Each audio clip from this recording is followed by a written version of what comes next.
Capítulo 22. A la mañana siguiente, Edgar no se sentía tan aterido ni tan desdichado como de costumbre. Se levantó de la cama con energía, arropado por el espíritu de la emoción y la camaradería. Aunque Jan no había abandonado su actitud burlona y escéptica, Edgar creía completamente todo lo que relataba el abad en su carta. Por fin tenía la sensación de que entendía el secreto familiar de los Cantwell y el significado del extraño libro. Pero, lo que era tal vez más importante para un joven asustado, solitario y desorientado en una ciudad extranjera, ahora tenía un amigo. Jan era amable y atento y, mejor aún, no era en absoluto desdeñoso. Edgar estaba harto del desdén que sobre él arrojaban como estiércol su padre, su hermano, sus profesores. El chico francés lo trataba con dignidad, como a un ser humano. Antes de que Jan se retirase a su habitación para dormir, Edgar le había rogado que no descartase la posibilidad de que la carta fuese un relato verídico y fiel de los hechos, y no el simple desvarío de un monje loco. Edgar expuso un plan que llevaba un tiempo ideando y, para su gran alivio, Jan no lo había descartado de inmediato. En la capilla, Edgar estableció contacto visual con Jan desde el otro extremo del banco y recibió el preciado regalo de un leve guiño. A lo largo de la mañana, ambos jóvenes intercambiaron miradas furtivas durante los rezos, en el aula y a la hora del desayuno hasta que, por la tarde, al fin se les presentó la ocasión de hablar en privado al principio de uno de sus poco frecuentes periodos de descanso. Caía nieve a rachas, y un viento frío soplaba por el patio del colegio. Más vale que cojas tu capa, le aconsejó Jan, pero date prisa. Solo disponían de 2 horas para su aventura, y pasarían varios días antes de que volvieran a tener la oportunidad. Aunque Jan era serio y estudioso, a Edgar le pareció que le gustaba la perspectiva de hacer una escapada, aunque la considerase una locura. Los dos salieron por la puerta del colegio y cruzaron la bulliciosa y resbaladiza Rue Saint-Symphorien, esquivando caballos, carros y boñigas. Caminaban deprisa, con determinación, actitud que esperaban que los hiciese menos visibles para los ladrones y asesinos que rondaban por el barrio. Se internaron en el laberinto de callejuelas resbaladizas atestadas de mercaderes de carros, cambistas y herreros. Con el sonido de martilleos y cascos de caballos en los oídos, se dirigieron a la Rue d'Anton, que quedaba al oeste, no muy lejos de allí. Era una vía moderadamente ancha que, aunque carecía del esplendor del Boulevard Saint-Germain, también era una calle comercial próspera.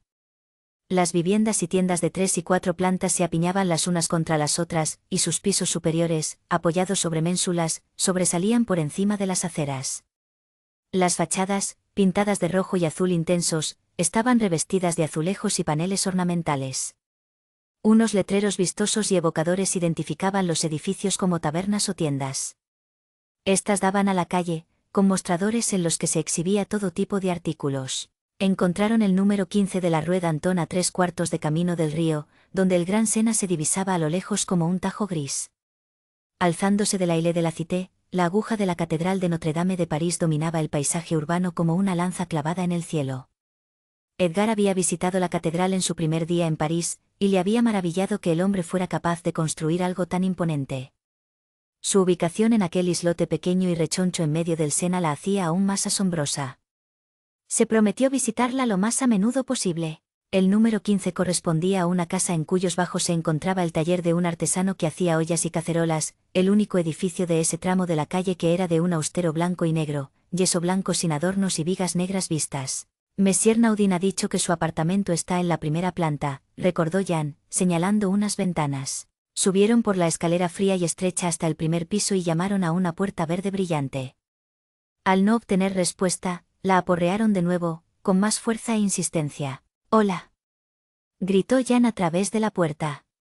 «Madame Naudin, ¿estáis ahí?» Oyeron unos pasos por encima de su cabeza, y momentos después una mujer de mediana edad apareció en la escalera, arrastrando los pies. Se dirigió hacia los chicos, irritada. «¿Por qué hacéis tanto ruido?» «Madame no está en casa. ¿Puedo preguntaros dónde está?», inquirió Jan educadamente. «Somos estudiantes del colegio. Monsieur Naudin nos dijo que podríamos visitarla esta tarde. La han mandado llamar». «¿A dónde?» «No muy lejos. Al número 8 de la Rue Suge». «Al menos eso es lo que ha dicho». Los muchachos se miraron entre sí y se marcharon a paso veloz. Podían llegar a esa dirección en 10 minutos, pero tenían que darse prisa. Monsieur Naudin era el vigilante del College de Marche, un hombre tosco de barba desaliñada que detestaba a la mayoría de los jóvenes estudiantes que pasaban por la puerta que custodiaba, con la notable salvedad de Jean Caubin. En todos los años que Monsieur Naudin llevaba en el colegio, Jean era el único estudiante que lo había tratado con respeto, le decía, por favor gracias, e incluso encontraba el modo de pasarle un par de monedas los días festivos. Sabía, por sus conversaciones, que la esposa de Naudin tenía una profesión que hasta ese día a él le interesaba poco, era comadrona. En la Rue Suge vivían y trabajaban los tejedores y otros artesanos textiles. El número 8 correspondía a una tienda que vendía rollos de tela y mantas. Fuera, en la calle, había una cuadrilla de mujeres que charlaban y caminaban de un lado a otro, ocupadas en sus cosas. Jean se acercó, la saludó con una ligera reverencia y preguntó si la comadrona Naudin se encontraba dentro. Le respondieron que estaba en la planta de arriba asistiendo al parto de la mujer del tejedor Dubois. Nadie impidió a los jóvenes que ascendieran la escalera hasta el apartamento de Laurette Dubois, pero una mujer les cortó el paso en la puerta. «Los hombres no tienen permitido entrar en la habitación del parto», gritó. «¿Quiénes sois? Queremos ver a la comadrona», dijo Jean. «Está ocupada, chaval». La mujer se rió. «Podéis esperar con los demás hombres en la taberna». Abrió la puerta de la vivienda y entró, pero Jean metió el pie para evitar que la cerrara. Por el resquicio alcanzaban a ver el cuarto más próximo a la entrada, repleto de parientes de la madre. Más allá, se atisbaba el dormitorio, en el que solo se distinguían la ancha espalda y la cintura gruesa de la comadrona que cuidaba de la parturienta. Estaban interpretando un dúo apasionado, los gemidos y lamentos de Madame Dubois con el contrapunto de las instrucciones insistentes de la partera Naudin. «Y ahora, respirad. Empujad, empujad. Y ahora respirad, por favor, madame. Si no respiráis, vuestro hijo se asfixiará». «¿Alguna vez habías visto nacer a un niño?», le susurró Jean a Edgar. «Nunca, pero parece una tarea bastante escandalosa», respondió Edgar. «¿Cuánto tiempo les llevará?». «No tengo la menor idea, pero por lo que sé, podrían ser horas». El grito desgarrador de un bebé lo sobresaltó. La comadrona, aparentemente satisfecha, empezó a cantar una nana que pronto quedó ahogada por los berridos del recién nacido. Edgar y Jean solo entreveían algunas de las cosas que hacía Madame Naudin: anudar y cortar el cordón umbilical, lavar al niño y darle fricciones de sal, y aplicarle miel a las encías para estimular su apetito, antes de envolverlo en unas mantitas tan ceñidas que, para cuando se lo entregó a su madre, parecía un cadáver diminuto y amortajado. En cuanto terminó, cogió el montón de monedas que estaba sobre la mesa y, limpiándose las manos en el delantal, salió como una exhalación del apartamento, farfullando algo sobre que tenía que prepararle la cena a su marido. Estuvo a punto de derribar a los dos jóvenes. «¿Qué hacéis aquí, mozalbetes?», les preguntó con su voz ronca. «Conozco a vuestro esposo, madame. Me llamo Jean Caubin». «Ah, el estudiante. Me ha hablado de ti. Eres uno de los que se portan bien con él». «¿Por qué has venido, Jean? Ese niño, ¿tiene nombre Ia?». Con la cara enrojecida, ella puso los brazos en jarras. «Sí, pero, ¿qué te hace pensar que eso es asunto tuyo? Por favor, madame, decime su nombre». «Se llamará Frémin Dubois. Y ahora, si no os importa, tengo que ir a pelar y cocinar un pula para que cene mi marido». Los dos chicos se retiraron a toda prisa para poder llegar a tiempo a su siguiente clase. Para entonces nevaba de forma ininterrumpida, y las suaves suelas de sus botas de piel resbalaban sobre el barro congelado y los charcos de la calle. «Ojalá nos dé tiempo de consultar el libro», resopló Edgar, sin aliento. «Ya estoy deseando que llegue la noche». Jean se rió de él. «Si crees que el nombre Frémin Dubois figura en tu dichoso libro, también creerás que esta nieve sabe a natillas con bayas. Pruébala». Dicho esto, Jean cogió un puñado y, con ánimo juguetón, lo lanzó al pecho de Edgar. Este contraatacó, y durante los siguientes minutos, ambos jugaron como niños despreocupados. No muy lejos de Montaigu, en la Rue de la Harpe, su ánimo se ensombreció cuando se encontraron con una procesión fúnebre, una comitiva espectral en medio de la nieve y el viento. La procesión iniciaba su recorrido en esos momentos, frente a la puerta de una residencia en la que habían colgado sargas negras. Un cortejo de deudos vestidos todos de negro llevaba en andas un ataúd. Al frente iban dos sacerdotes de la iglesia de Saint-Julien-le-Pauvre, la parroquia más antigua de París. La viuda, rodeada de sus hijos, se lamentaba en voz alta de su pérdida, y por las características de la procesión los chicos supusieron que el muerto era un hombre rico. Una larga fila de dolientes se estaba formando detrás, integrada por mendigos que sujetaban velas y esperaban recibir limosnas en el cementerio por sus servicios.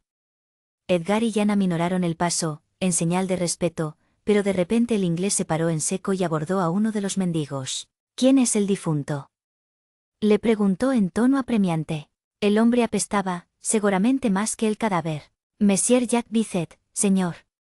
Un hombre devoto, naviero. ¿Cuándo ha muerto?» «¿Cuándo?» «Por la noche». El hombre estaba ansioso por cambiar de tema. «¿Os importaría darle una limosna a un hombre pobre?». Su sonrisa desdentada y lasciva repugnó a Edgar, pero aún así llevó la mano a su talego y le dio al infeliz la moneda más pequeña que llevaba. «¿Eso a qué ha venido?», le preguntó Jan. «Ya tengo otro nombre para mi dichoso libro», dijo Edgar alegremente. «Venga, corramos el trecho que queda». Cuando llegaron al Preaux-Clex, sus compañeros desfilaban hacia el aula para la sesión obligatoria de estudios litúrgicos. El propio rector Tempete rondaba por el patio con su larga capa marrón, hundiendo su bastón en la nieve como si estuviese apuñalando la tierra. Las bocanadas de vaho indicaban que estaba refunfuñando para sí. «Cantwell. Cauvin. Venid aquí». Los chicos tragaron saliva y, obedientemente, se acercaron al tirano barbado. Jan decidió que no era el mejor momento para corregir al clérigo por no emplear la forma latinizada de su nombre. «¿Dónde estabais?». «Hemos salido de los terrenos del colegio, rector», respondió Jan. «Lo sé. ¿Es que no está permitido?», preguntó Jan con aire inocente. «Os he preguntado a dónde habéis ido». «A la catedral de Notre Dame, rector», dijo Edgar de pronto. «Ah, ¿sí? ¿Por qué?». «Para rezar, rector». «¿De veras?». «No es más conveniente, rector», intervino Jan, dispuesto a mentir por su nuevo amigo, «ejercitar el alma que el cuerpo mortal?».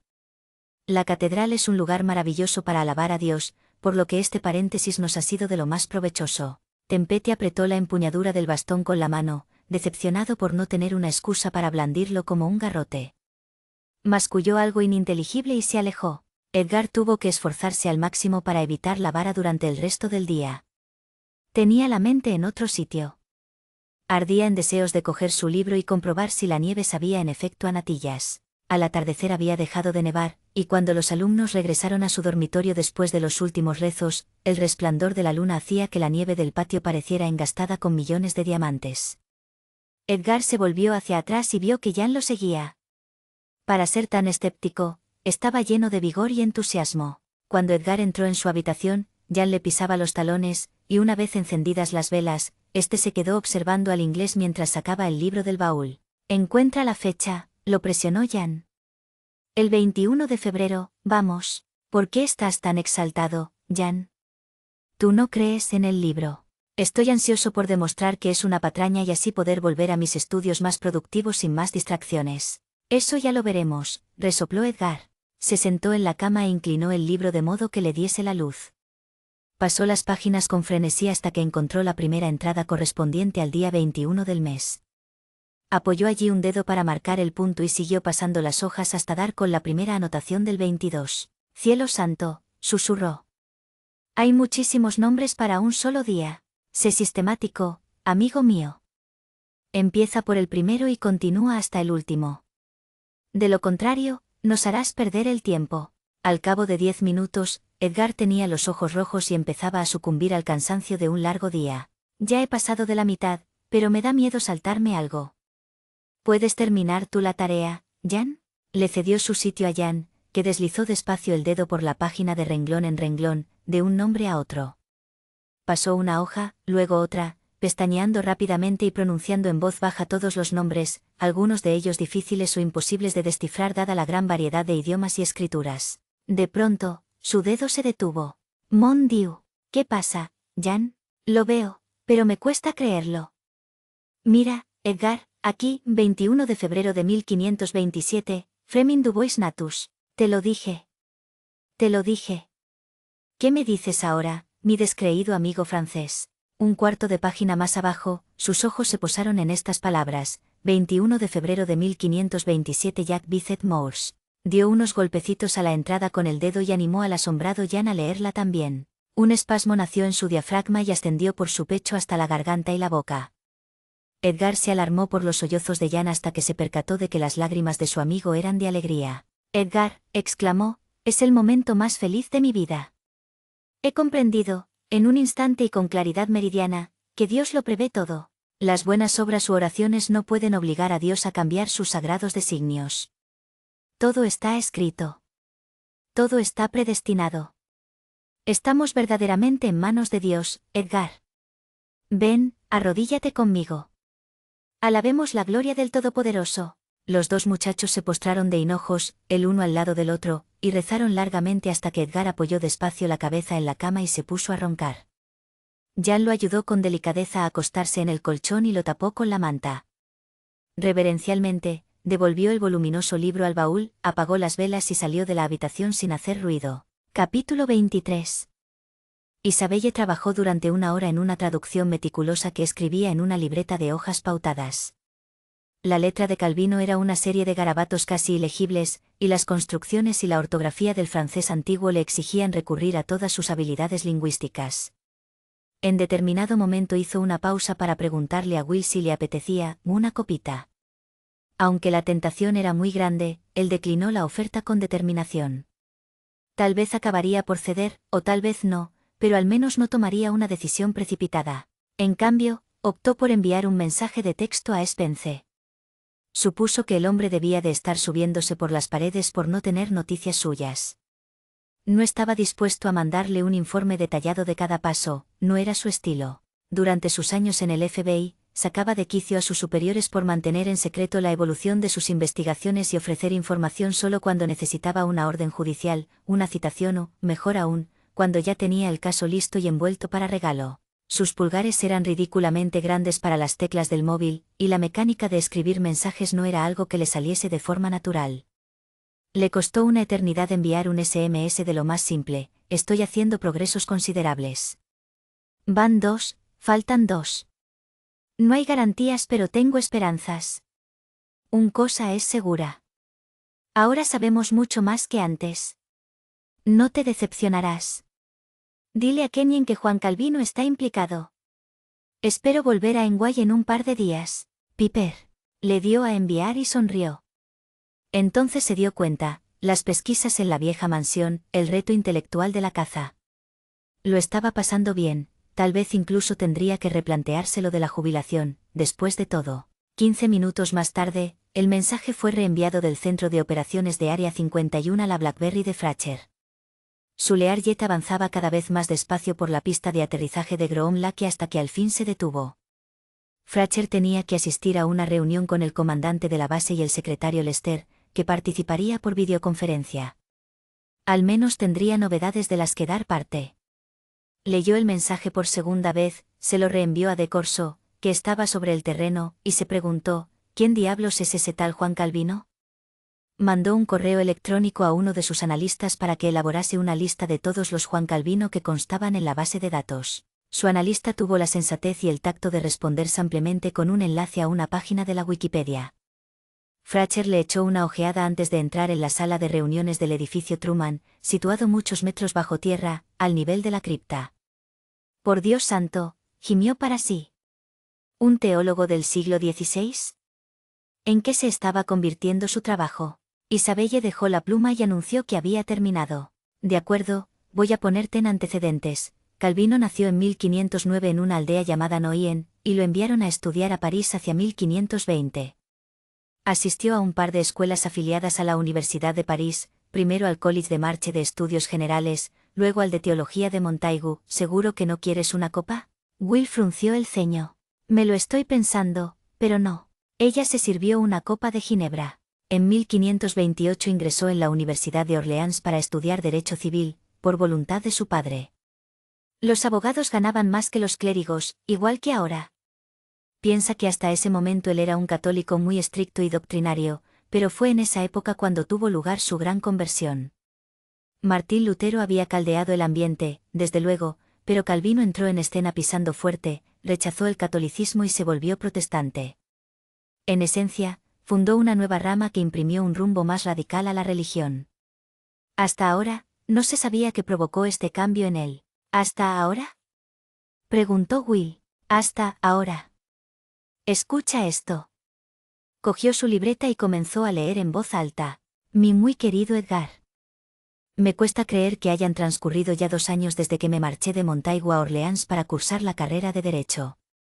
Echo mucho en falta nuestras conversaciones y nuestra camaradería, y confío, amigo mío, que durante el tiempo que te queda en París te veas merecidamente libre de la vara de Badie. Sé cuánto ansías regresar a tu preciada Cantwell Hall, y no puedo sino esperar que lo consigas antes de que la peste vuelva a Montaigu. Tengo entendido que se llevó a Tempete, que Dios se apiade de su alma. Ya sabes, apreciado Edgar, que Dios, pese a mi origen oscuro y humilde, me concedió el honor de ser heraldo y ministro del Evangelio. Cuando era yo muy niño, mi padre tenía la intención de encaminarme al estudio de la teología.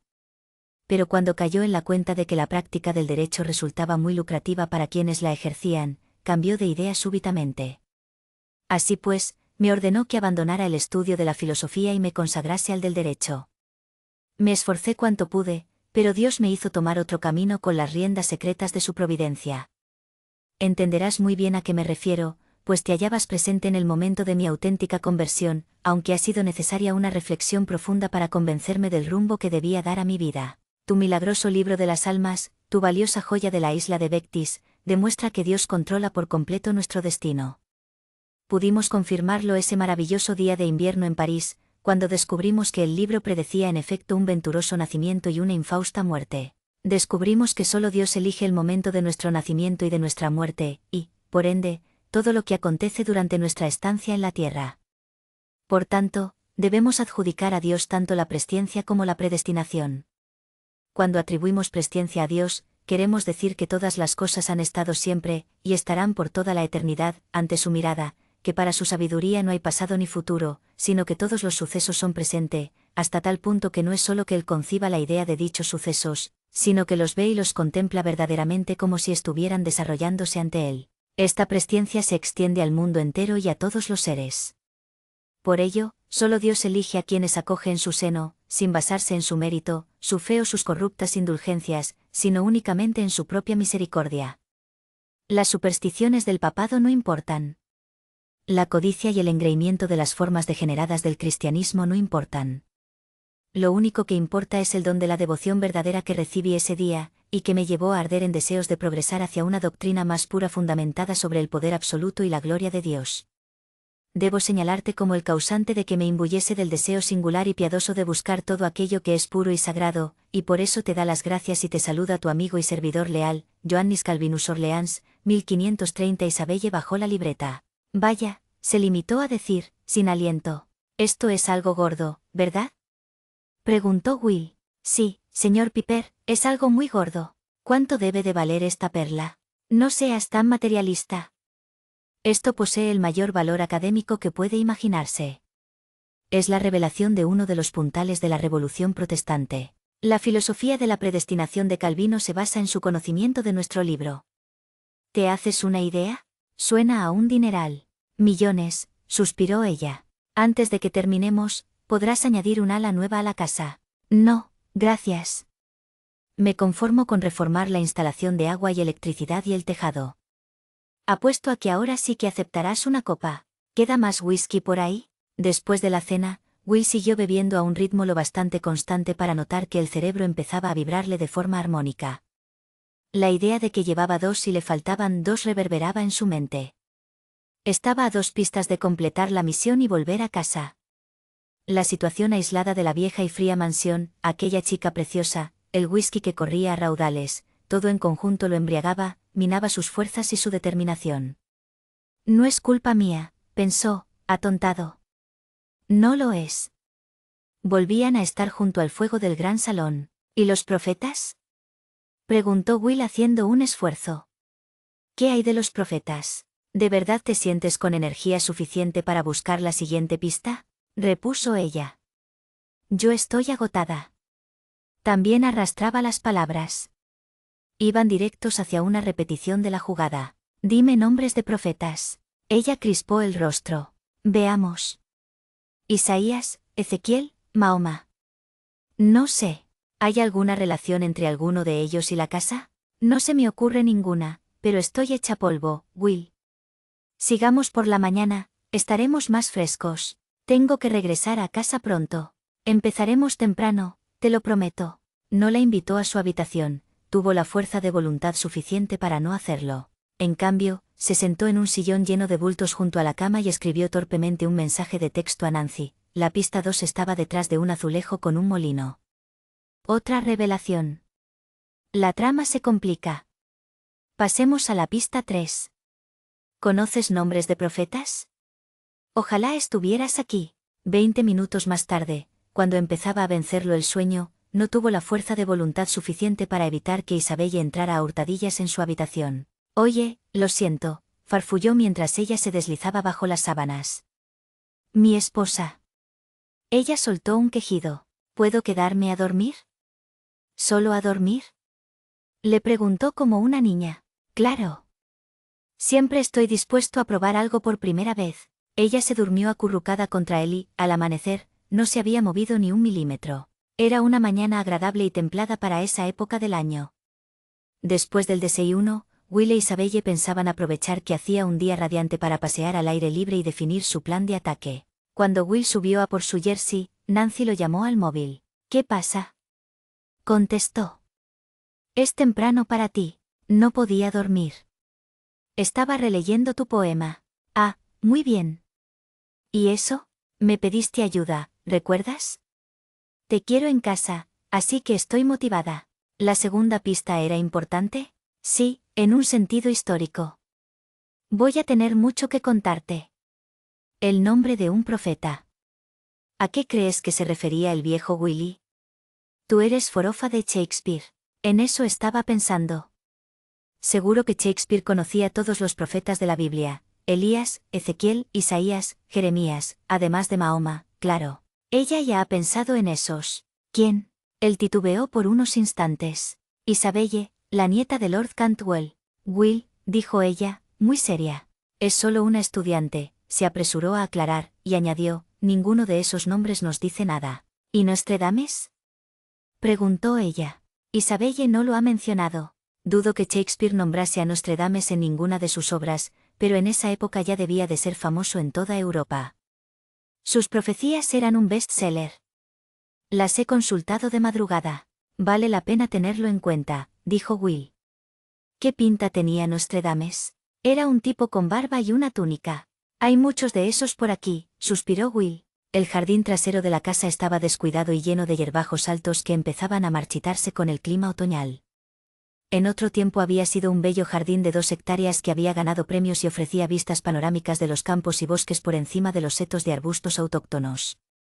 En su momento de mayor esplendor, el abuelo de Isabelle tenía contratados a un jardinero a tiempo completo y a un ayudante, y él mismo trabajaba en él con sus propias manos. Ningún otro rincón de Cantwell Hall acusaba tanto como ese jardín las consecuencias de la edad avanzada del viejo y de la merma de su cuenta corriente. Un chico de la localidad cortaba el césped y arrancaba las malas hierbas de vez en cuando, pero los Bosque Willows y los Inmaculados Arriates se encontraban en un estado lastimoso. Cerca de la casa había un huerto abandonado y, justo al otro lado, 2 macizos triangulares de dimensiones generosas a cada lado de un eje central de grava que conducía a otro huerto. Los macizos estaban bordeados de arbustos de hoja perenne, y en otra época crecían en ellos un césped ornamental y amplios parterres de perennifolias. Ahora más bien parecían tristes matorrales selváticos. Más allá del huerto había un extenso prado infestado de maleza que le encantaba a Isabelle cuando era una niña despreocupada, sobre todo en verano, época en la que el prado quedaba cubierto por el blanco espectacular de las margaritas. 2 para la alegría, dijo de pronto, apuntando con el dedo. Will alzó la vista, perplejo, y miró al cielo azul con los ojos entornados. Allí, en el tejado de la capilla, 2 urracas. 1 para la pena, 2 para la alegría, 3 para el chico, 4 para la chica. La hierba estaba mojada, y pronto sus zapatos quedaron empapados. Avanzaron con dificultad entre la broza del arcén en dirección a la capilla, cuya torre lanzaba destellos bajo el sol, como haciéndole señas. Isabelle ya estaba muy acostumbrada a la rareza de aquel edificio de piedra, pero, al verlo, Will se quedó tan impresionado como la primera vez. Cuanto más se acercaban, más lo confundía aquella visión. La verdad es que parece una broma extraña, comentó. Su aspecto icónico era idéntico al de la Catedral de Notre Dame de París, con su fachada gótica, sus arbotantes, las 2 anchas torres rematadas con arcos ojivales, la nave y el crucero coronados con una aguja primorosamente labrada. Pero era una versión en miniatura, casi un juguete para niños. Si en la gran catedral había espacio de sobra para 6.000 fieles, en aquella capilla de jardín cabrían a lo sumo 20. La aguja de París se erguía imponente a casi 70 metros de altura, mientras que la de Cantwell medía 12 metros escasos. No se me dan muy bien las matemáticas, dijo Isabelle, pero la escala corresponde a una fracción precisa del original. Por lo visto, Edgar Cantwell estaba obsesionado con eso. ¿Te refieres al Edgar Cantwell de la Carta de Calvino? Al mismo. Regresó a Inglaterra después de estudiar en París y, un tiempo después, encargó la construcción de la capilla en honor de su padre. Es una obra arquitectónica única. A veces algunos turistas se desvían de la ruta de senderismo del fondo del valle para visitarla, pero no hacemos ningún tipo de publicidad. Se enteran exclusivamente por el boca a oreja. Will levantó la mano para tapar el sol. ¿Es una campana eso que brilla en la torre más cercana? Debería tocarla para que la oigas. Es una miniatura en bronce de la que Quasimodo tañía en el jorobado de Notre Dame. Tú eres más guapa que él. ¡Qué galante! Continuaron su paseo en dirección al Prado. Isabelle se disponía a decir algo cuando se percató de que Will se había detenido y estaba contemplando el campanario. ¿Qué pasa? Notre Dame, dijo, y luego, en voz más alta, Notre Dame. Se parece bastante a Nostradames. ¿Crees que a lo mejor, Nostradames? Gritó ella, nuestro profeta. Muy alto, sobre el nombre de un profeta. Nostradames se llamaba en realidad Michel de Nostredame. Will, eres un genio. Más bien el marido de un genio, murmuró. Ella lo agarró de la mano y lo llevó casi a rastras por la vereda que conducía a la capilla. ¿Se puede subir ahí? Preguntó Will. Sí. Pasé buena parte de mi infancia en esa torre. Había una puerta recia de madera en la base de la torre. Isabelle la abrió empujando con el hombro, y la madera hinchada chirrió al raspar el umbral de piedra.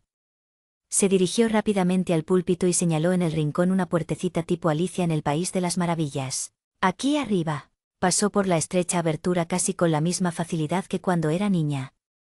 A Will le costó un poco más. Sus anchos hombros se quedaron atascados, así que tuvo que quitarse la chaqueta para que no se le rasgara. Ascendió detrás de Isabelle por una escalera claustrofóbica de madera que era poco más que una escala de mano con pretensiones, hasta la plataforma en que se alzaba un andamio de madera que rodeaba la gastada campana colgante. ¿Te dan miedo los murciélagos? Preguntó ella, demasiado tarde. Justo encima de ellos, había una colonia de murciélagos de nátere con el vientre blanco colgados cabeza abajo. Unos pocos se echaron a volar y comenzaron a atravesar los arcos tumbando y a revolotear enloquecidos por la torre. No me entusiasman. A mí sí, chilló ella, son unos seres adorables. En el interior de la torre, él apenas podía estar de pie sin golpearse la cabeza. Entre los arcos de piedra se divisaban unos campos esmeradamente arados y, más allá, la iglesia del pueblo. Will apenas se fijó en el paisaje. Estaba buscando algo, un escondrijo, cualquier cosa. No veía nada más que madera y obra de mampostería. Empujaba con la palma de la mano los bloques de piedra unidos con argamasa, pero todo lo que estaba a su alcance era sólido y firme. Isabelle ya se había puesto a cuatro patas en el suelo para inspeccionar las tablas cubiertas de guano. De pronto, se levantó y empezó a rascar enérgicamente algo con el tacón de la bota, ocasionando que se formara una pequeña nube de excrementos secos. Me parece que hay una inscripción en esta tabla, Will, mira. Él se agachó y tuvo que reconocer que había una especie de grabado pequeño y curvo en una de las tablas. Se llevó la mano a la cartera y sacó su tarjeta Visa, que utilizó como rasqueta para limpiar la madera. Allí, con toda claridad, se apreciaba una figura redonda de 5 pétalos y unos 3 centímetros de largo, grabada en la madera. «Es una rosa Tudor», exclamó Isabelle. «No puedo creer que no la hubiera visto antes». Will señaló al techo con un gesto. «Es culpa de ellos». Dio un fuerte pisotón sobre la tabla, pero ésta no se movió. «¿Qué opinas?», preguntó. «Voy a buscar la caja de herramientas». En un abrir y cerrar de ojos, desapareció escaleras abajo y él se quedó a solas con unos cientos de murciélagos. Los miró con recelo, ahí colgados como adornos de Navidad, y rezó porque nadie hiciera sonar la campana. Cuando Isabelle regresó con la caja de herramientas, él metió un destornillador largo y fino en el espacio entre dos tablas, lo golpeó con el martillo y repitió la maniobra a lo largo del borde de la pieza que tenía la inscripción, mirando de vez en cuando hacia arriba para asegurarse de no alborotar a los mamíferos aletargados. Una vez hubo abierto una rendija lo bastante grande, introdujo el destornillador hasta el fondo y lo usó como palanca para levantar la tabla medio milímetro, a trompicones. Insertó otro destornillador más grueso en la abertura y empujó hacia abajo con todo su peso. La tabla crujió y salió despedida hacia arriba, de modo que quedó suelta, en su mano. Debajo había un hueco de unos 30 centímetros entre el suelo y las tablas del techo de abajo. A Will no le hacía ninguna gracia palpar el interior de un agujero oscuro, sobre todo habiendo tantos murciélagos por lo alto, pero, con una mueca, metió la mano, decidido. De inmediato notó el tacto del vidrio en las yemas de sus dedos. Asió un objeto liso y frío y lo sacó a la luz. Una botella vieja. Tenía forma de cebolla, de un vidrio soplado grueso de color verde oscuro, con una base plana y un cuello con borde de hilo trenzado. Tenía la boca sellada con cera. Will levantó la botella para mirarla a contraluz, pero el cristal era demasiado opaco. La agitó. Se oyó un repiqueteo leve. «Hay algo en el interior. Adelante», lo apremió ella. Will se sentó, sujetó la botella entre los zapatos y empezó a descascarillar la cera con uno de los destornilladores hasta que vio la parte de arriba de un corcho. Cambió el destornillador por uno de estrella y dio unos golpecitos suaves al tapón para hundirlo en la botella, hasta que fue a parar al fondo. Puso la botella boca abajo y la agitó con fuerza. Un rollo formado por 2 pergaminos cayó sobre sus rodillas. Las hojas estaban lisas e inmaculadas. «Ya estamos otra vez», dijo, sacudiendo la cabeza. «Aquí es donde entras tú». Isabelle desenrolló las hojas con dedos temblorosos y las examinó. Una estaba escrita a mano, la otra, impresa. «Es otra carta dirigida a Edgar Cantwell», susurró. «Y la portada de un libro muy antiguo y muy famoso». «¿Cuál?» «Las profecías de Nostradamus».